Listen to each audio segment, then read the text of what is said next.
Penyedia khidmat telekesihatan Singapura menyaksikan lonjakan dalam jumlah pesakit yang memerlukan rawatan. Khidmat kesihatan MinMed misalnya menyaksikan kenaikan sekitar 20 hingga 30% pesakit di semua kliniknya termasuk juga di portal telekesihatan kendaliannya. Sebilangan besar pesakit-pesakit ini menghidap penyakit pernafasan serta COVID-19. Masa menunggu untuk berjumpa doktor juga semakin lama dan penyedia khidmat terpaksa memanggil lebih ramai doktor untuk kembali bertugas.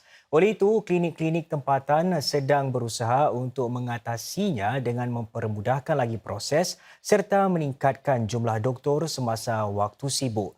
Selain MinMed, platform White Code yang memberi tumpuan kepada konsultasi doktor melalui video juga menyaksikan lonjakan pesakit.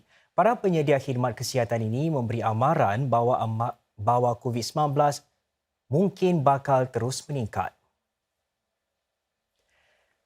Syarikat-syarikat kereta kongsi catat tempahan yang melonjak sepanjang musim perayaan ini. Permintaan dilaporkan meningkat sehingga 60% berbanding tempoh yang sama tahun lalu.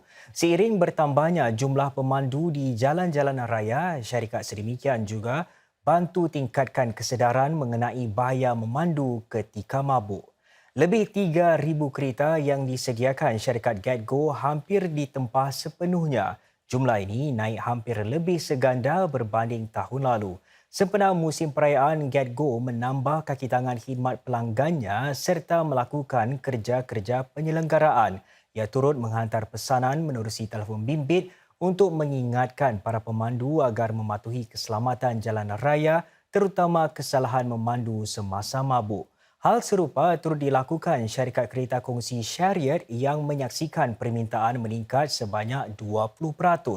Menerusi aplikasi telefon bimbitnya, ia turut berkongsi amaran tentang bahaya memandu dalam keadaan mabuk kepada para pelanggannya. Pihak polis trafik menggesa orang ramai agar tidak memandu sekiranya mereka mengambil minuman keras pada musim perayaan ini. Jika mereka melakukannya, adalah lebih selamat untuk mengambil teksi atau pengangkutan awam untuk pulang. Pihak polis dipanggil untuk mengurus kekecohan yang berlaku di Chinatown petang tadi. Beberapa pelanggan kedai pengiriman wang kecewa kerana tidak dapat mengakses wang mereka. Ini selepas pihak berkuasa di China membekukan kiriman wang ke negara itu yang dikirim melalui saluran bukan bank sejak awal bulan ini. Orang ramai kemudian bersurai tanpa sebarang insiden.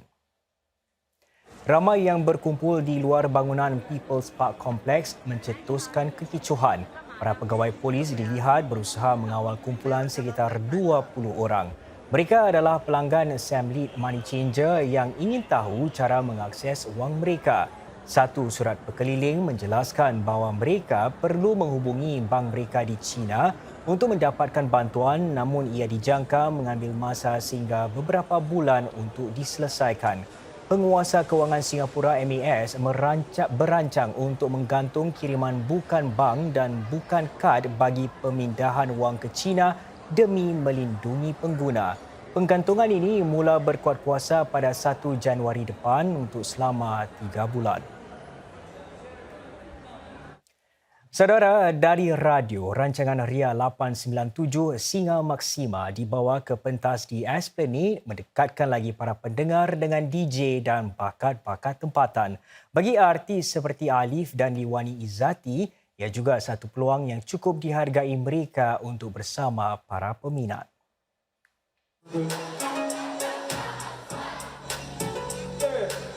Inilah antara persembahan yang dinanti-nantikan mereka yang menghadiri acara Singa Maksima Locals Only yang dipetaskan malam semalam di Teater Luar DBS Foundation di Esplanade ini.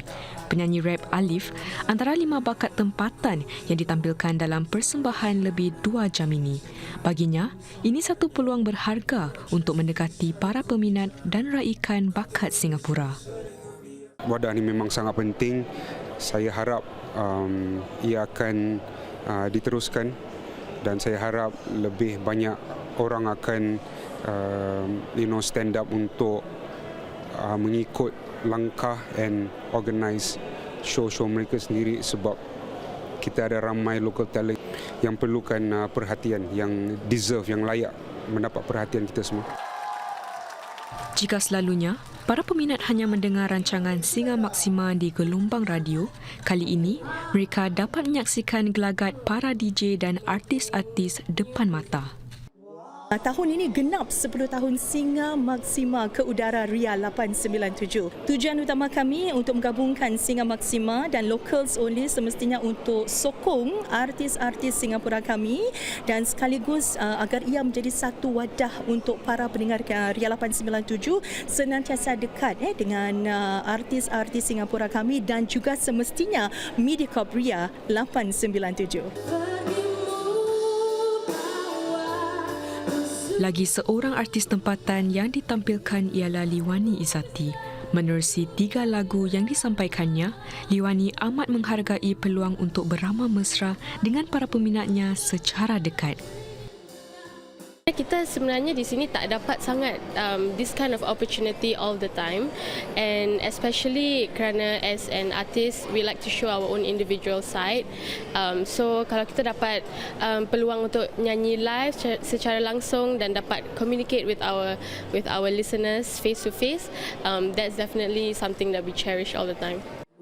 Para penonton juga dihiburkan dengan persembahan oleh Rahila Rashun dan Faris Jabbar. Selain para penyanyi tanah air, program ini juga menampilkan juara pertandingan DK Barat Piala Suara Serumpun 2023 Wira dari Politeknik Republik.